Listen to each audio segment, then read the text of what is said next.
วัสดีครับผมชื่อดร.ณวราจันทรัตน์ครับคันนี้เป็นรถยนต์ Jaguar Daimler 1 ใน 6 คันที่ผมมีอยู่ครับคันนี้เป็นคันที่3ครับคันแรกที่ได้จะเป็นรุ่นค่อนข้างใหม่หน่อยเสร็จแล้วตอนหลังเนี่ยพอได้ย้อนความทรงจำไปในอดีตเพราะว่าจริงๆแล้วตอนที่เริ่มใช้เนี่ยใช้คันแรกเป็นรุ่นใหม่หน่อยตอนนั้นยังไม่มีความรู้เยอะที่จะใช้รถกลับมาก็ต้องตามหาช่างตามหาแหล่งอะไหล่ก่อนคันนี้พอได้ที่ได้ทางปั๊บหลังจากใช้รุ่นใหม่แล้วก็เรียกว่ามีความสุขกับเขานะครับก็เริ่มตามหารุ่นที่เป็นรุ่นคลาสสิกในฝันตั้งแต่อดีตครับรุ่นนี้เป็น Daimler ครับ Series 2 ครับจริงๆแล้วชื่อเต็มของเขาเนี่ยคือ Daimler Double Six Vanden Plas ก็มีความพิเศษอยู่ 2 อย่างแรกก็คือความที่เขาเนี่ยเป็นเครื่อง V12เพราะว่าของเขาชื่อ Double Six ก็คือชัดเจนละ6 2 ครั้งก็คือ12นั่นเองเครื่อง Jaguar V12 เนี่ยมีประวัติยาวนานมากตั้งแต่ยุค 1950 นะครับตั้งแต่ช่วง 1950 แล้วก็มาประสบความสำเร็จในการเข้าสู่ตลาดรถยนต์สามารถที่จะใส่เข้าไปในรถเพื่อที่จะขายให้คนทั่วไปได้ในปี 197 ประมาณปี 1971นั้นเครื่องตัวนี้ก็มาอยู่ในคันนี้ในปี 1974ในเรื่องที่2ก็คือแบรนด์ Daimler เนี่ยเป็นแบรนด์เก่าแก่จริงๆแล้วแบรนด์ Daimler เป็นแบรนด์ที่เก่าแก่ตั้งแต่สมัยแบบว่ายังไม่ทัน 1900 นะครับคือประมาณปี 1896 เนี่ยช่วงนั้นเนี่ยคนอังกฤษท่านหนึ่งก็ได้ก่อตั้งบริษัทที่ชื่อ Daimler Car Company เนี่ยครับขึ้นมาในประเทศอังกฤษเสร็จแล้วก็สานต่องานกันเรื่อยมา Daimler เนี่ยเมื่อก่อนนี้ผลิตรถให้กับ Royal Family ด้วยนะครับมาตลอดจนกระทั่งถึง 1950 จนกระทั่งในช่วงหลังในช่วงประมาณปี 1996 กว่า1960 เนี่ยJaguar บริษัท Jaguar ก็ซื้อกิจการของ Daimler พร้อมกับตัวชื่อแบรนด์ของ Daimler เนี่ยเข้ามาอยู่ในเรียกว่าสาระบบของตัวเองครับใช่ครับหลังจากนั้นก็เริ่มผลิตรถยนต์แบรนด์ Daimler ขึ้นมาในฐานะที่เป็นรถ upscale market ของตัวแบรนด์ Jaguar คือ Jaguar เนี่ยก็ดีอยู่แล้วเห็นแต่ว่าเขาก็สร้างแบรนด์ที่อาจจะมีทริมที่หรูขึ้นอีกสเต็ปหนึ่งเพื่อรองรับกับลูกค้าในส่วนที่เป็นลูกค้า upscaleคันนี้เนี่ยมีคำว่า Vanden Plas ติดตัวมาด้วยนะครับซึ่งตรงนี้นี่จริงๆแล้วมีประวัติแยกออกมาจากคำว่า Daimler อีกต่างหากคือ Vanden Plas เนี่ยเขามีประวัติตั้งแต่สมัยอยู่ในเบลเยียมนะครับกรุงบรัสเซลส์หลังจากนั้นเนี่ยประมาณช่วงสักปี 1996 กว่าเนี่ย Daimler กับ Jaguar เนี่ยก็ไปร่วมงานกับ Vanden Plas เนี่ยในช่วง 1960 เนี่ยโรงงานเขาอยู่ที่ Kingsbury ละเป็นเมืองหนึ่งในประเทศอังกฤษครับแล้วก็รับทำพวก Coach Builder เนี่ยให้กับพวกแบรนด์ต่างๆรวมถึงของ Daimler ด้วยนะฮะคันนี้ก็มีความพิเศษตรงที่ว่าเขาได้รับการตกแต่งที่โรงงานของ Vanden Plas ที่ Kingsbury ซึ่งถือเป็นรุ่นท้ายๆด้วยฮะมันมีพิเศษอีกตรงที่ว่าโรงงาน Vanden Plas เนี่ยก็เปิดได้จนกระทั่งถึงประมาณ 1979 ก่อนที่เขาจะปิดตัวลงซึ่ง 1979 เนี่ยเป็นปีสุดท้ายของรถยนต์ Daimler Jaguar Series 2 ด้วยเพราะฉะนั้นตัวนี้ก็เลยถือว่าเป็นรถหนึ่งในหลายๆคันแค่ 1,700 กว่าคันครับ Vanden Plas ใน Series 2 เนี่ยมีแค่ 1,700 กว่าคันเป็นหนึ่งใน 1,700 กว่าคันที่ได้รับการตกแต่งที่โรงงาน Vanden Plas ในอังกฤษแท้ๆที่ Kingsbury ก่อนที่โรงงานเขาจะปิดตัวลงแล้วก็ไม่มีอีกแล้วครับ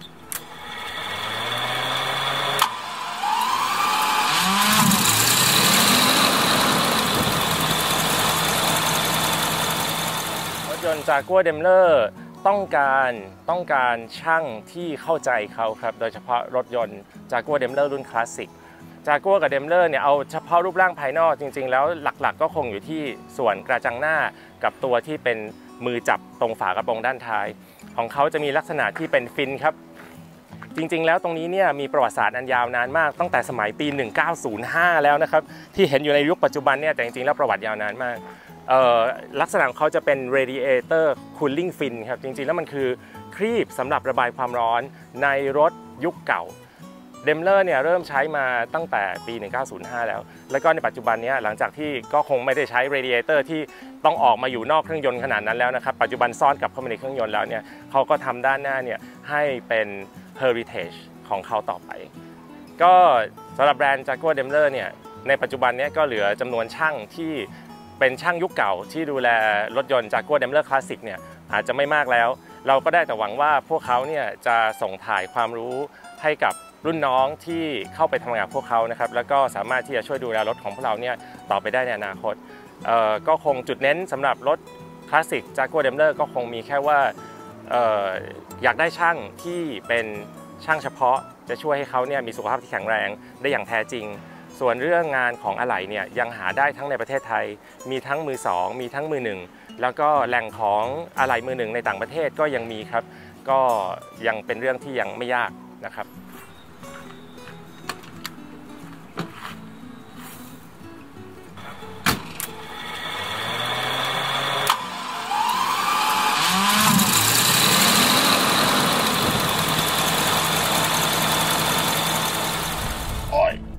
ไม่รู้ได้แค่ไหนนะอาจจะสุดแค่นี้ก็ได้อาจจะสุดแค่โอ้โหเข่าติดนี่เข่าติดนี่เลยติดเลยติดเลยติดไอ้เนี่ยเบรกมือติดเบรกมือใช่ครับเบรกมือครับนี่ปลดแล้วใช่ไหมปลดแล้วครับปลดแล้วครับโอ้น่ากลัวติดเลยจริงๆผมว่าไม่สมบูรณ์รางนี้เพราะรางนี้เลื่อนไปถึงนู่นเลยรางนี้เลื่อนได้แค่นี้จริงๆแล้วมันถอยได้อีก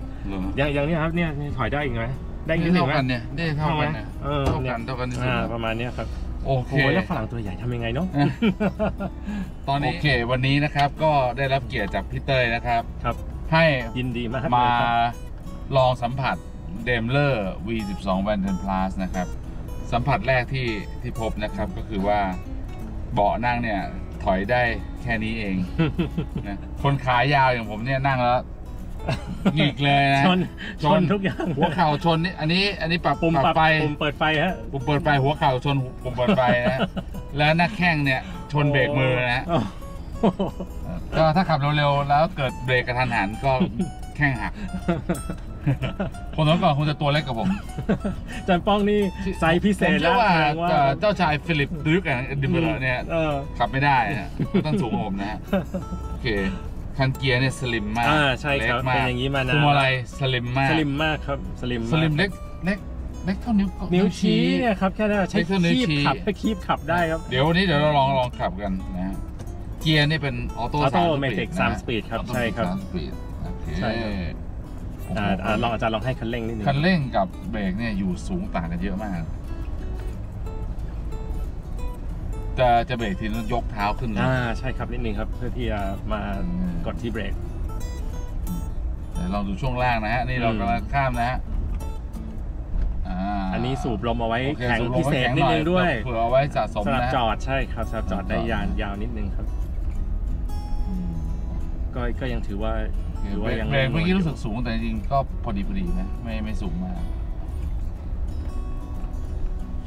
เดี๋ยวเราไปวิ่งกันข้างนอกกันครับเดี๋ยวลองวิ่งนี่ครับอันนี้กระจกไฟฟ้าเปิดตรงไหนฮะเปิดนี่ครับจะดึ๊บขอโทษครับด้านหลังจืดเรียบร้อยครับโอ้ขอโทษเข้าใจเกือบพิการแล้วมันขึ้นเร็วนะเนี่ยไม่แก่ตามรถนะมอเตอร์ไฟฟ้าขอโทษครับโอเคตามนี้ฮะตามสเปคก็ประมาณปี74ใช่ไหมประมาณ74ครับแล้วก็ประมาณสัก300 แรงม้าตามสเปคเมื่อก่อนนี้นะฮะตอนนี้ก็คงแก่ตัวแล้วก็ไปม้าแต่ละตัวก็เริ่มจะผมงอกกันพวงมาลัยนี่เป็น power แล้วนะ power แล้วครับน้ำหนักก็กำลังพอดีนะไม่เบาเกินไปเพราะว่าพวงมาลัยเนี่ยจินตนาการเท่าเล็กเท่านิ้วก้อยนิ้วชี้เนี่ยแล้วถ้าหนักเนี่ยโอ้โหเลยไม่รู้จะสาวกันยังไงนั่นก็คือพวงมาลัยคามาเกียร์ผมเองนะทั้งเล็กทั้งหนักเลยนะก็ถือว่าเป็นรถที่มีความนุ่มนวลนะเงียบมากมีความละเมียดละไมในแบบของเขาครับติดอยู่ตรงไอ้ขานี่แหละที่มันของอาจารย์ชนตลอดเวลาชนแล้วก็ผมสูง175มันจะพอดียังขาดไปสักมันได้4 นิ้วไงครับโอเคเลยมันก็เลยขาติดเลยใช่ครับถ้าใครที่อยากจะเล่นจากพวกเดมเลอร์ในเจเนอเรชันนี้ให้พึงเช็คดูก่อนนะว่าตัวเองเนี่ยขาไม่ยาวอะไรอย่างนี้หัวสูงได้ไม่เป็นไรเนี่ยหัวไม่ติดแต่ต้องขาสั้นก็ผมว่าเขามีสไตล์ครับขับไปไหนก็เมื่อเช้าเราก็ขับไปทำรายการกันช่วงหนึ่งก็ยังมีสายตาที่ให้ความชื่นชมเขาอยู่ในระหว่างทางบ้างมีได้โอกาสได้แวะเติมน้ำมันที่ปั๊มน้ำมันแห่งหนึ่ง ก็ได้รับคำถามเยอะเลยในระหว่างที่กำลังเติมน้ำมันอยู่หลายข้อเลยมี2 ถังเลยครับรถอายุเท่าไหร่แล้วครับ40 ปีโอ้40 ปีแล้วสภาพยังพอใช้ได้ขนาดนี้เลยครับก็ถือว่าเป็นการเรียกรอยยิ้มเล็กๆน้อยๆสำหรับคนที่เล่นรถคลาสสิกนะครับได้มีการร่วมชื่นชมจากผู้อื่นด้วยครับรถลองขับดูแล้วผมว่าขับอยู่ในชีวิตประจำวันได้นะก็ถ้าผมว่าทุกอย่างสมบูรณ์นะฮะใช่ครับทุกอย่างสมบูรณ์นะก็วิ่งได้สบายหน้ารถที่ดูเหมือนยาวเนี่ยพอมองไปก็รู้สึกว่ายาวแต่ความยาวของมันเนี่ยมองได้ชัดมันไม่ได้ยาวแล้วซ่อนแบบรถสมัยใหม่ นี่คือเห็นชัดหมดเลยโหนกขึ้นกี่โหนกเนี่ยเห็นหมดเลยโหนกซ้ายโหนกขวาโหนกซ้ายโหนกขวาเห็นหมดเลยใช่ครับซึ่งสะดวกดีในการกะระยะผมว่าใช้ได้คล่องดีนะผมชอบมากมุมที่อยู่ด้านหน้าก็เข้าใจว่าท่านผู้ชมน่าจะเห็นตามตอนที่อาจารย์น่าจะตัดต่อใส่เข้าไปคือมันจะมี power bulge ครับที่เขาเรียกจะมีโหนกกลางที่ใหญ่มากครับในสมัยก่อนเขาเรียกว่า power bulge เป็นก็เอกลักษณ์อย่างหนึ่งของ Jaguar Daimler ยุคคลาสสิกครับเป็นอารมณ์เดียวคนที่ขับ 911 แล้วเห็นโหนกไฟหน้าใช่ขับแล้วมีความรู้สึกหน้ายำเกรงนะ ความรุนแรงของเครื่องยนต์คงไม่ใช่ประเด็นแล้วสำหรับรถเจเนอเรชันนี้เพราะว่ามันก็คงไม่ลดความรุนแรงลงไปลดความรุนแรงลงไปหลายแล้วมันก็หลายปีแล้วนะแต่ว่าน่าจะสามารถที่จะวิ่งกับรถอื่นๆบนท้องถนนได้ยังไม่ได้รู้สึกว่าลังเลอะไรเกียร์ก็เคยวิ่งบนทางด่วนก็พอใช้ได้ฮะพอใช้ได้ถ้ากดเข้าจริงๆก็140-150ก็มาอยู่ครับยังมาอยู่ครับแต่ความเป็น12 สูบมันก็อาจจะต้องมีการเมนเทนแนนซ์ที่หนักกว่าปกติหน่อยก็ใช่ครับแต่เราได้ความสมูทนะได้ความสมูทการใช้12 สูบนี้ได้ความสมูทใช่ครับรถคันนี้เกียร์เนี่ยยังเนียนอยู่เลยครับก็ได้รับการรีสตอร์มาเมื่อช่วง10 กว่าปีที่แล้วมีการโอเวอร์ฮอลเรียบร้อยหมดแล้วเนาะเมื่อ10 กว่าปีที่แล้วทั้งเครื่องยนต์ทั้งตัวถังบอดี้แล้วก็ระบบเกียร์ครับแล้วก็อนุรักษ์ต่อมาในช่วง10 กว่าปีนี้ไม่ทำอะไรมากเพิ่มเติมแล้วครับในเกจตรงนี้มีข้อมูลครบถ้วนดีนะมีแรงดันน้ำมันเครื่องนะปริมาณน้ำมันอุณหภูมิน้ำแล้วที่สำคัญคือมีแรงดันแบตเตอรี่ด้วยครบถ้วนดีนะหน้าปัดเป็นของสมิธนะเกจเลเยอร์เนี่ยน่าสนใจอย่างหนึ่งเหมือนกันนะครับอาจารย์เกจเลเยอร์ชุดนี้ใช้ตั้งแต่ซีรีส์1ปี1968ยาวจนคือตัวเลเยอร์เองเนี่ยแบบอย่างเงี้ย6 ช่องเนี่ยใช้ยาวจนถึงรุ่นปี97เลยครับถึงแม้จะมีความแตกต่างในดีเทลว่าโอเคยังไงแต่ว่า6 ช่องนี้อยู่ตำแหน่งเดิมของเขาเนี่ยมาหลาย10 ปีเลยใช้ยาวถึงปี97เลยใช่ครับแต่ว่าโอเคเลย XJ40 ไปแล้วเลยแล้วครับใช่ครับโฟตี้ยังใช้เลเยอร์อยู่300ครับ300ยังใช้นี้อยู่ครับมาสุดที่300ครับแล้ว308ถึงกลายเป็น3 ช่องใหญ่เปลี่ยนไปใช่ครับนั้นจะว่าไป Jaguar Daimler เองก็พยายามอนุรักษ์หลายๆอย่างของเขา over period of time เหมือนกันจะสังเกตได้หลายๆอย่างก็อย่างนี้เลยที่เขาเรียกว่าอนุรักษ์นิยมใช่ครับต้องขอบคุณคุณเต้ยจริงๆอีกครั้งหนึ่งนะครับที่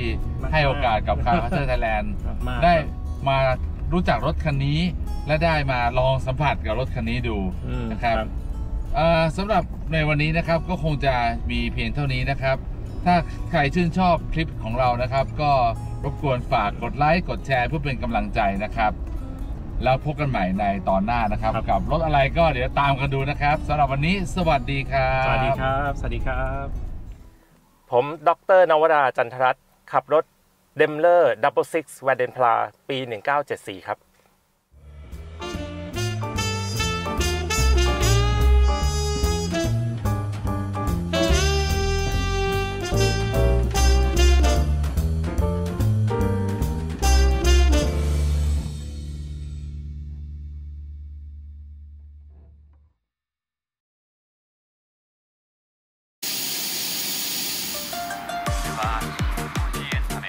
アジアが注目するこちらのアイドルグループが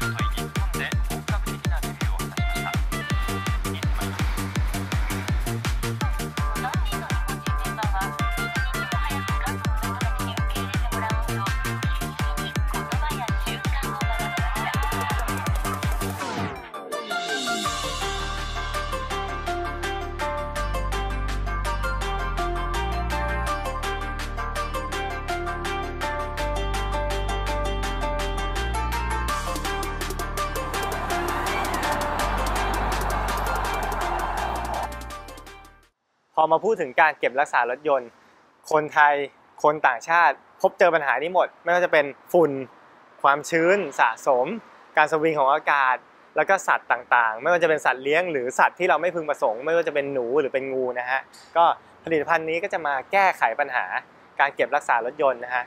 รักษาค่าความชื้นให้ต่ำที่สุดเท่าที่เป็นไปได้กรองฝุ่นโดยฟิลเตอร์3ชั้นและระบบ Pair Tented Airflow คือระบบ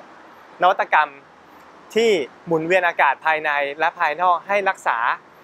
การสวิงตัวของอากาศน้อยที่สุดเท่าที่เป็นไปได้นะฮะก็ผลิตภัณฑ์นี้เหมาะสำหรับรถยนต์ทุกประเภทนะฮะรถยนต์ที่คุณรักรถคลาสสิกรถซุปเปอร์คาร์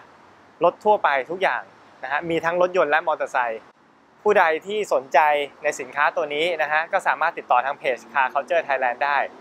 ทาง Car Culture Thailand ก็จะมีราคาพิเศษให้ทุกท่านนะครับขอบคุณครับ